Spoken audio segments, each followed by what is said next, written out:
What's up, guys? My name is Shadow, and I am, or probably was, a Reaper One Trick in Overwatch. Aaron Geller released this letter saying, Director's take reflecting on the future of Overwatch 2. Let's just read it and detect all the lies and laugh. And as much as I would love to try and go in with an unbiased view, I just can't. They lied to us for years. I will not believe a single thing that they say from now on. Hey all, it's been an emotional week in the world of Overwatch. A few days ago we talked about our change in approach to PvE in Overwatch 2 and released a high-level roadmap for the year. We're really excited for everything we'll be launching soon, but much of the discussion this week has been about how we're canceling PvE outright, which isn't accurate. And that is true. It is not entirely accurate. However, a lot of the things they did promise, they just lied about. So I'm going to take some time to discuss that with you. When we announced Overwatch 2 in 2019, the idea was centered around the PvP game we released last October, and on the PvE side, story missions and hero missions. This is actually the big thing, is there's two different things to keep track of with PvE. Story missions focus on fast-paced, co-op gameplay, as well as story cinematics and cutscenes that expand the world of Overwatch. Story missions tell a linear narrative about the heroes of Overwatch reuniting and battling the Null Sector threat, pushing the story of Overwatch forward for the first time since our original game mode released. These missions take place on huge maps with new enemies and new cinematics. We will begin to release them in Season 6! The work done here is amazing, leaps and bounds above what we've built for PvE previously in our game, and I can't wait for our players to get their hands on them. We'll be sharing more details for that. Okay, so story missions are the things that are staying. You can think of these more similarly to, I guess the best example would be last Halloween event when they added Return of the Bride, or Revenge of the Bride. Just because that has the newer tech stuff that they had for Overwatch 2. But for the most part, archives, but a bit bigger, apparently. Then we have hero missions, or hero mode, on the other hand, encompassed an in-development game mode that allowed players to upgrade individual heroes through talent trees, provide a deeply replayable version of the PvE in Overwatch 2. It was a really exciting concept, something that not only resonated with players, but that the team was passionate about and really dedicated to. This is the mode we're no longer moving forward with. And that is the biggest shame, is when Overwatch 2, I remember from the trailer, is they advertised this as this highly replayable co-op experience. And it seems that the highly replayable part was mostly the hero missions. Because, I don't know about you guys, but pretty much every PvE game mode was very boring to replay on. Even at the higher difficulties, it just wasn't that enjoyable or different. It was just slightly harder. That less replayability on a PvE is really a big yikes. To give you some context for this change, I'd like to talk about the past and the origins of Team 4. Team 4 is the Overwatch team that was founded in the wake of a canceled Blizzard game project called Project Titan. That game had many facets, but at its heart, it was an FPS MMO. The Overwatch team, especially at its inception, considered itself an MMO development team. As we transitioned away from... Man, sorry, this is random. I just remembered in early Overwatch 1, people debating if it is a shooter or a team game. Yes, that was a real debate people had back then. The Overwatch team considered himself an MMO team. As we transitioned away from the original concept that started creating Overwatch, we included plans to someday return to that scope. We had a crawl, walk, run plan. Overwatch was the crawl, dedicated version of the PvE was the walk, and an MMO was the run. It was built into the DNA of the team early on, and some of us consider that the final game a true realization of the original project, Titan. So they've always been slowly working back to making an MMO. In very weird, very very weird. When we launched Overwatch in 2016, we quickly started talking about what the next iteration could be. Something looking back in the moment, it was now obvious that we weren't as focused as we should have been on a game that was a runaway hit. Instead, we stayed focused on a plan that was years old. Work began on the PvE portion of the game, and we steadily continued shifting more and more of the team to work on those features. I'm sorry, so you're telling me that PvE was a bigger focus in Overwatch 1? Like, the Archives events were okay, but as I said, they are very not fun with replays. They're not that replayable. Wow, okay. Things rarely go as planned in game development. Yeah, you guys can prove that, for sure. We struggled to find our footing with the hero mission experience early on. Scope grew, we were trying to do too many things at once, and we lost focus. The team built some really great things, including hero talents, new enemy units, and early versions of the missions. But we were never able to bring it all together and all of the elements to create a polished, cohesive experience. We were never able to bring all of the elements needed to ship a polished, cohesive experience. If that is not, like, Overwatch 2 summed up in a sentence, I don't know what is. Jesus. That is so accurate to just all of Overwatch 2. Okay, here's the main issue with Overwatch 2, why people are extra upset about this, is many people agree that Overwatch 2 was a downgrade with PvP, but they were defending Blizzard on behalf of, okay, but they're going to come out with this amazing PvE experience, and then they cut half of that off. More than half of it, I'm willing to argue. I'm willing to bet the hero missions would have probably been 75% of what people would spend time on, because that's the highly replayable stuff. They gutted it so bad, and that's annoying. Oh, man. Jesus. Anyways, we had an exciting but gargantuan vision, and we were continuously pulling resources away from the live game in an attempt to realize it.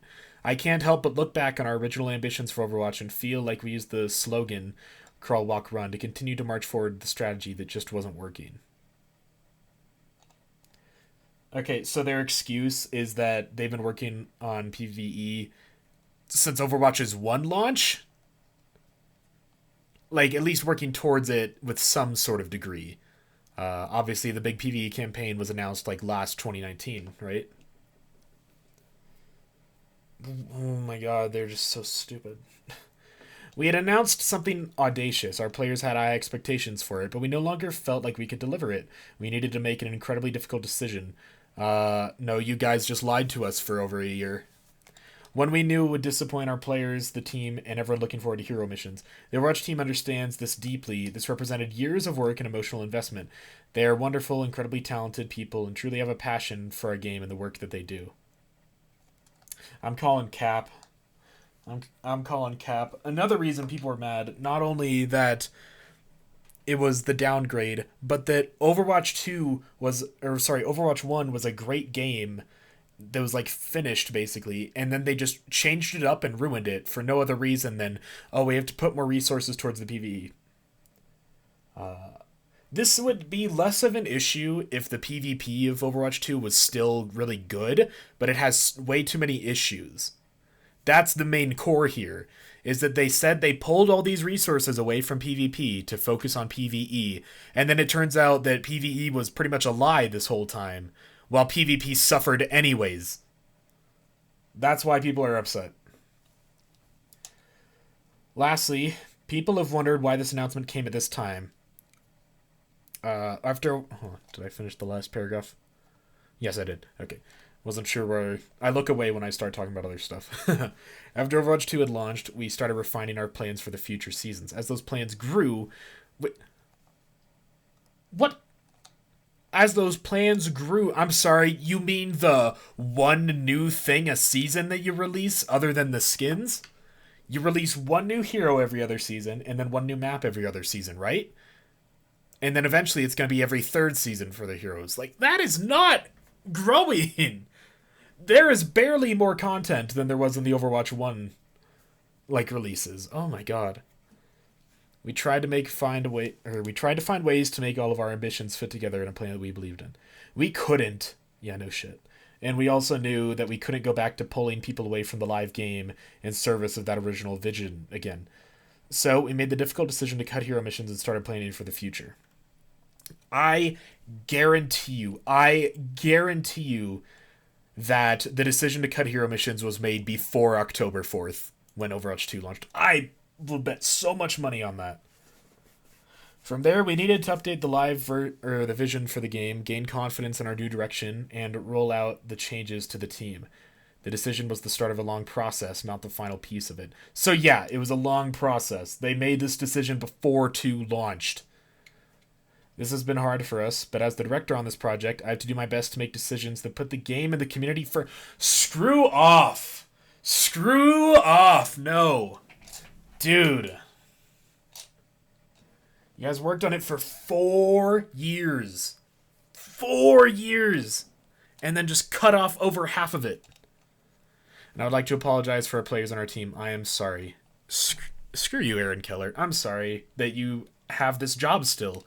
Yeah, I'm going to be honest. Jeff was not a perfect director, but he made the right decision walking away before this once game of the year, amazing polished first person shooter was ruined, turned into a free to play microtransaction fest, and then ultimately canceled the most hyped update for it ever. Any dev that truly cared about this project either would have never allowed this to happen or should have just walked away.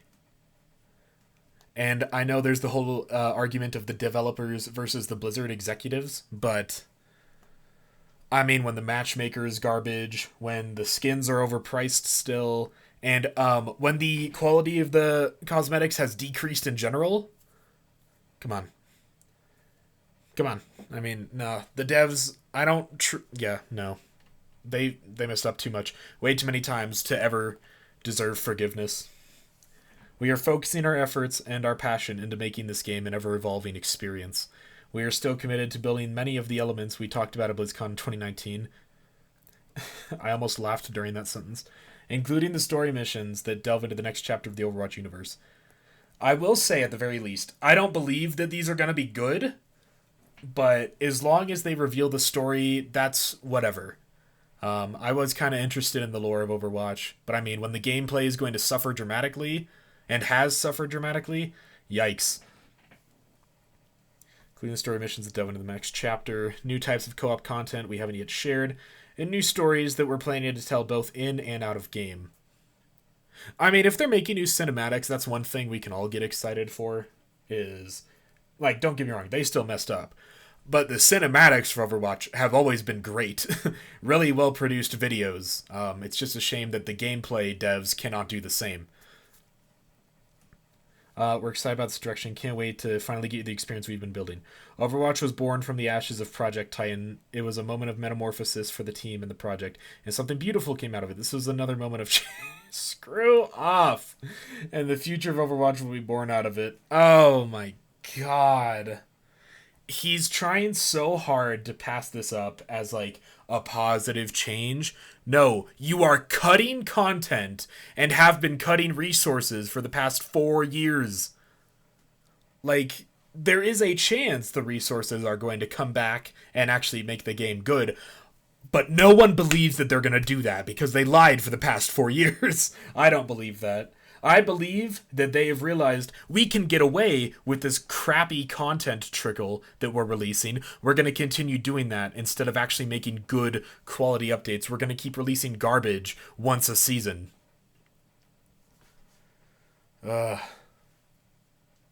Fuck Blizzard. Aaron Keller deserves to be fired.